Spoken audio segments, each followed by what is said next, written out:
Boa tarde, eu me chamo Suelen Oliveira e juntamente com Danilo Henrique nós vamos falar um pouco sobre as inundações na Amazônia no ano de 2009. O nosso roteiro de apresentação ele está pontuado no contexto. No contexto nós temos as ameaças, as vulnerabilidades, o desmatamento e inundações.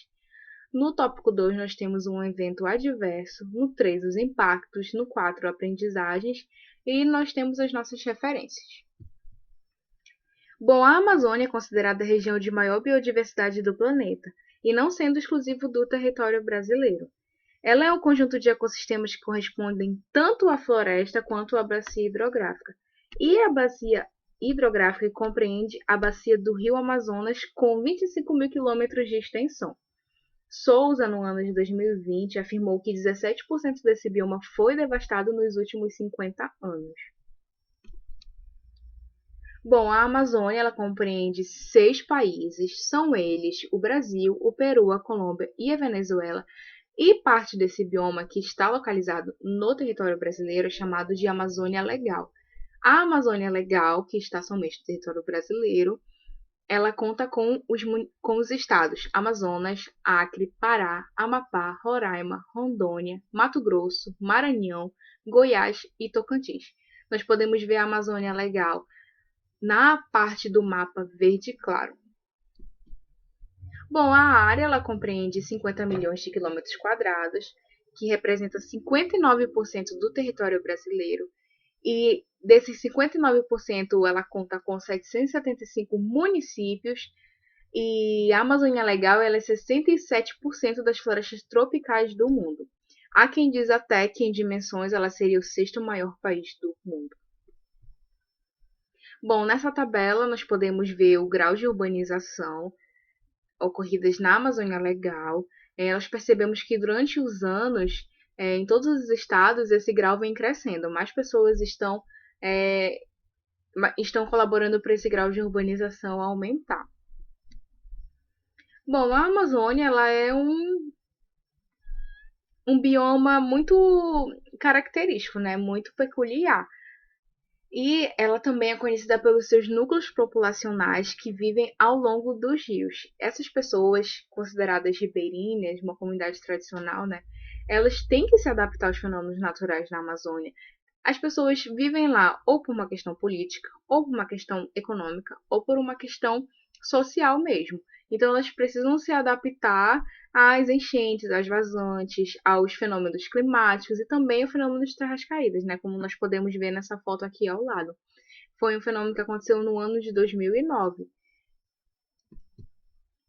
Bom, ela tem uma extensa área, né, e enfrenta diversas intempéries. Dentre os eventos climáticos, nós podemos citar o El Nino e a Lanína. O El Nino, ele é um fenômeno meteorológico que provoca a seca e os famosos incêndios florestais na Amazônia. Já a Lanína, ela é o contrário. Ela eleva os índices pluviométricos, causando enchentes e deixando populações ribeirinhas desabrigadas. Porque essas inundações, gente, a gente até consegue colaborar para conter, né, o desmatamento, os incêndios, mas em relação às inundações não há uma medida corretiva para algo que vem da natureza. Então as pessoas realmente precisam se locomover, precisam se tornar desabrigadas, né? Ir para outros lugares, deixarem seus locais, deixarem suas casas para fugirem das inundações que são famosas na Amazônia. E no ano de 2009, tanto o El Nino quanto a Lanína ocorreram. Bom, aqui nós temos um gráfico, né, do ciclo anual de precipitação na Amazônia. E a gente percebe que no ano de 2008 e 2009, né, que é a curva azul, foi até 2009, né, o maior ano em que a Amazônia teve a precipitação mais elevada. Então, a gente sabe que hoje não é, né, que não foi o ano com a precipitação maior, mas até o ano 2009 isso era desconhecido, as pessoas viam que era o maior ano. Até 2009 foi sim um ano de grande precipitação e que trouxe inúmera inundação para a Amazônia. Bom, aqui eu trouxe também as ameaças, né, das inundações do tipo brusca e graduais. Do tipo brusca são aquelas que são provocadas por chuvas intensas e concentradas. em regiões de relevo acidentado, que caracterizam-se por também produzirem súbitas e violentas elevações caudais e que escoam de forma rápida e intensa. Já a inundação gradual, ela ocorre quando as águas se elevam de forma paulativa e previsível, mantendo-se em situação de cheia durante algum tempo. E a seguir elas vão se escoando gradualmente, né, naturalmente. Então, a principal diferença entre esses tipos de inundação é o seu tempo de duração e a medida como ocorrem as chuvas. Bom, a Amazônia ela já é uma região característica e que as pessoas conhecem por ter um precário saneamento básico. Então, quando acontecem esses maiores eventos de chuva de maior precipitação, aí não tem como as águas pluviais não se encontrarem com as águas de esgoto que não são tratadas. Então a população acaba por misturar essas águas e acaba utilizando água contaminada, o que vai trazendo riscos de diarreia, cólera, hepatites, e que vai causando realmente, deixando essa população realmente vulnerável. Dando prosseguimento à apresentação sobre inundações na Amazônia ocorrida em 2009, nós temos as vulnerabilidades. O crescimento urbano na Amazônia é considerado desordenado, assim como a demanda crescente por área e moradia se transforma nessa impressão nas áreas de ocupação, bem como a precariedade em infraestrutura. Esses fatores estão associados intrinsecamente ao saneamento básico precário, o que transforma a vulnerabilidade da população ao risco de desastres, em adição principalmente a processos geomorfológicos naturais que afetam essas populações que estão sujeitas a essas vulnerabilidades. No Brasil, as inundações têm se intensificado principalmente em áreas de ocupação desordenada. A figura 6, através do Atlas Brasileiro de Desastres Naturais, que data desde 1991 até 2010, ele apresenta a ocorrência de eventos adversos por região brasileira.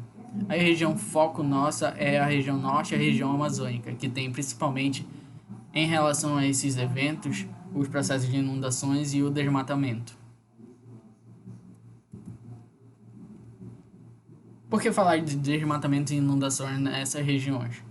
Ah, essa associação ela está ligada principalmente ao processo de ocupação humana.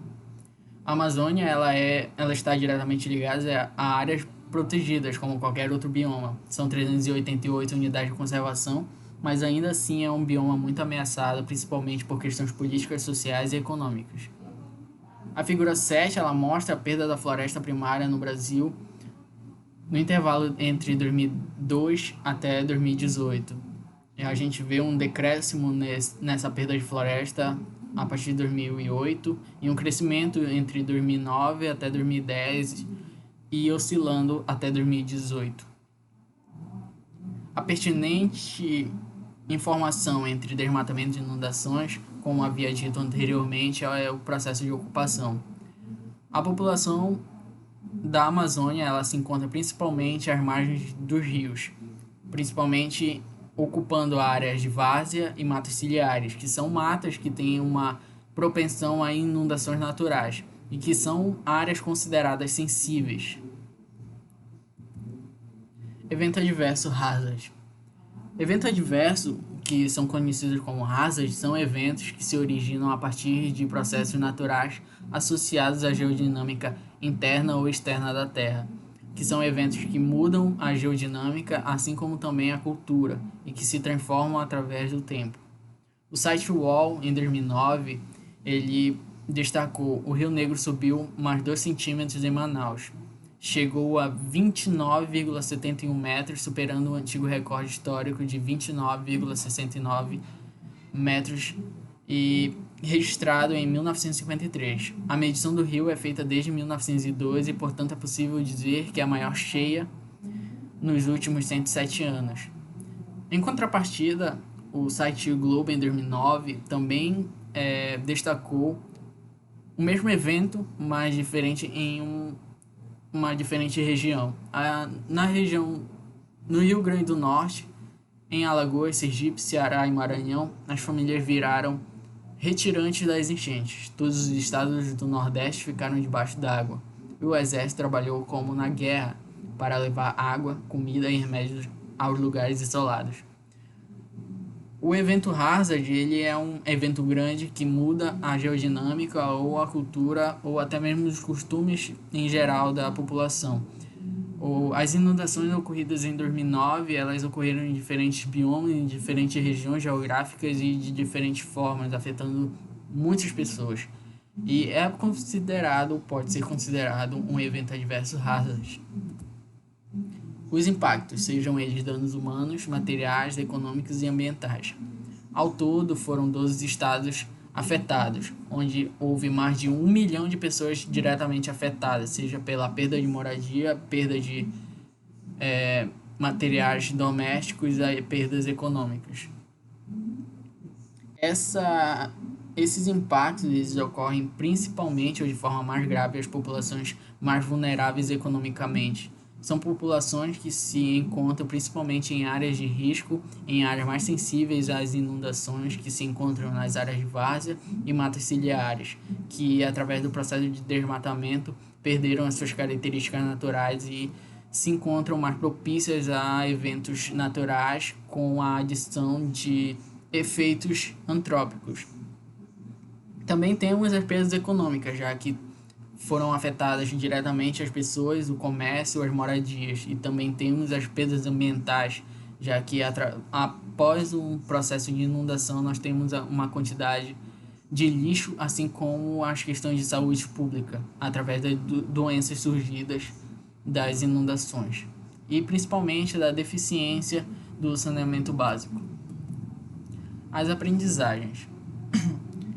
Todo evento que causa um impacto à população, espera-se que há aprendizagens para não houver de novo esse evento, ou estar mais preparado para a ocorrência dele. A Grande Cheia de 2009 ela não foi um estopim para que os órgãos públicos trabalhassem em cartilhas de prevenção a enchentes. O que foi feito foi principalmente a compensação financeira e ajuda de alimentos e outros itens de necessidade básica para as pessoas que perderam suas moradias ou tiveram que ser desalojadas. Nas questões técnicas, o IBGE criou um banco de dados digital de geomorfologia da Amazônia Legal e que auxiliou principalmente o governo de Manaus a criar o programa de SOS Enchente. Mas, ao final, não houveram grandes mudanças nas políticas públicas. Conforme os órgãos públicos, os modelos de trabalho já existem. E conforme o geólogo Marco Oliveira, ele traz em seu lema, resistir e se adaptar. Não há muito a se fazer em relação a uma infraestrutura precária, a não ser se adaptar e tentar resistir a esses eventos.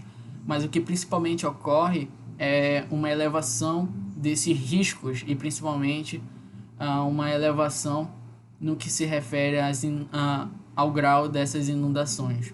O tempo de recorrência também diminui bastante, o que pode ser uma fonte de estudos para tentar entender por que esses eventos acontecem e por que estão acontecendo de forma mais grave e em menos tempo.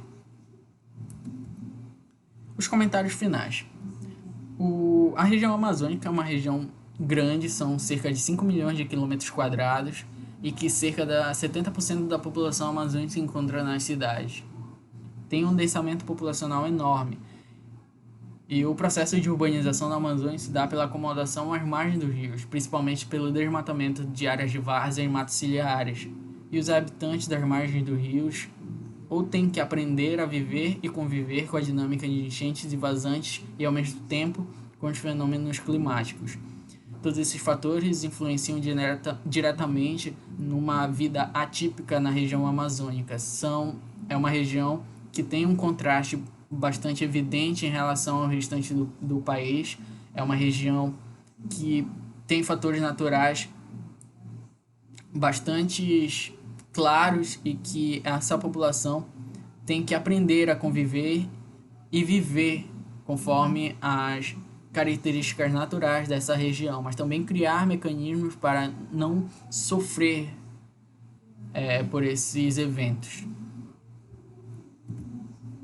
Essas foram as nossas principais referências e muito obrigado. Engenheiro ambiental da UEAP, Universidade do Estado do Amapá.